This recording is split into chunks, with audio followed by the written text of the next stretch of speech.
Hello, my name is Leroy Jones. I'm the president of the Minnesota chapter of the Scleroderma Foundation. Just wanted to take a minute today to educate you about scleroderma, which can be a debilitating, disfiguring, and life-threatening disease.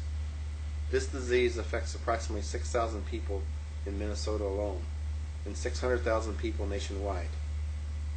We have prepared this video to help educate the public and seek support to find a cure for this disease. Also, today I wanted to take time to welcome all of you to our walk. Our walk is one of our major fundraisers, Stepping Out to Cure Scleroderma. For 2006, we're honoring all of those who passed away from this disease, including Kathleen Wright from the Minneapolis area and Donna Richardson from the Duluth area. We hope that you find this video informative and will join us in our fight to find a cure. Thank you.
We are the daughters of Kathleen Wright, who passed away from scleroderma in June of 2002. So we're very proud to sit here today and walk in her memory for the 4th annual Stepping Out to Cure Scleroderma.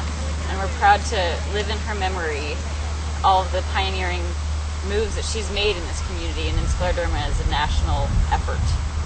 Nasa and I have actually co-chaired this walk every year. Again, Nasa had mentioned this is the 4th annual walk, and have been very, very proud to be part of this effort and very proud of the awareness that we've been able to spread across at least the state for sure, as well as the money we've been able to raise in the fight against scleroderma. My name is Beverly Wu, and I was diagnosed with scleroderma in February of 1994. I had had many symptoms prior to that, actually for years prior to that. I had no idea what they were. My attitude with this disease has been that I've always been one who doesn't want to just sit back and let things happen to me.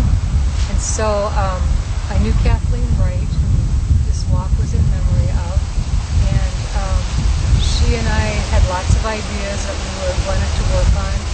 Unfortunately, she didn't live long enough, but there are other people who are interested in doing the same thing. I think we have to speak up. Nobody else is going to do this. It's up to us to speak up and say, rattle some cages and say, hey, you know, this disease is killing a lot of people and something needs to be done about it. I took some brochures to the University of Minnesota a couple of years ago about the walk and about the Scleroderma Foundation. And that night at dinner time, Dr. Barbara Siegel called me and said who she was and said, what can I do for you? It's my pleasure to be back today at the request of the Scleroderma Foundation to discuss with you some of the areas that are exciting in terms of our increased understanding of scleroderma and better modalities of treatment. But for the last year and a half, I have been working with colleagues at the University of Minnesota to define a multidisciplinary approach to managing scleroderma.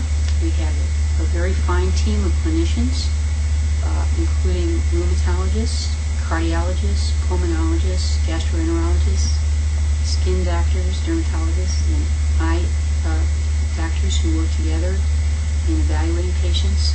What we're dealing with in Scleroderma is a systemic, which means it's throughout the body, inflammatory disorder that is of unknown cause, but is characterized by the cardinal feature of fibrosis. In other words, very excessive deposition of a protein called collagen throughout the body's tissues, the internal organs as well as the skin. We really don't know what causes the excess deposition of collagen, but we know that the immune system, both T cells and B cells, are involved in triggering that early inflammatory response so that early in the course of the disease, people experience fatigue, muscle aching and stiffness. They may have swelling of their hands, and they may have very classic symptoms of cold intolerance with color changes called raynaud's, in which the hands, typically the fingers will turn red, white, and blue, or red and blue with cold exposure. That is most often the earliest sign of the disease. Now, well, the thing that frightens people the most, I believe, is the idea that their skin is going to become hard and that will be a progressive process. And what I find people do not really understand or learn from their reading is that, like other inflammatory diseases, like lupus and rheumatoid arthritis, scleroderma will evolve in phases. And early on in the disease, the inflammatory symptoms are most prominent. There's swelling, edema, warmth, pain. And as that subsides, and usually it's in a period of weeks or months, the skin becomes hard. But over a period of 2 to 3 years in almost all scleroderma patients, those areas of the skin that have hardened start to soften up. And after years of the disease, the skin will appear normal. As the disease progresses, the deposition of collagen in these various organs causes the lungs to become heavy and stiff, causes the heart in some patients to become stiff and to eventually give out. And it can result in a very dramatic situation in which the blood pressure suddenly rises and the patient will develop kidney failure very rapidly. We call that scleroderma renal crisis. And in years gone by, that was oftentimes the end of the disease, the end of the patient's life.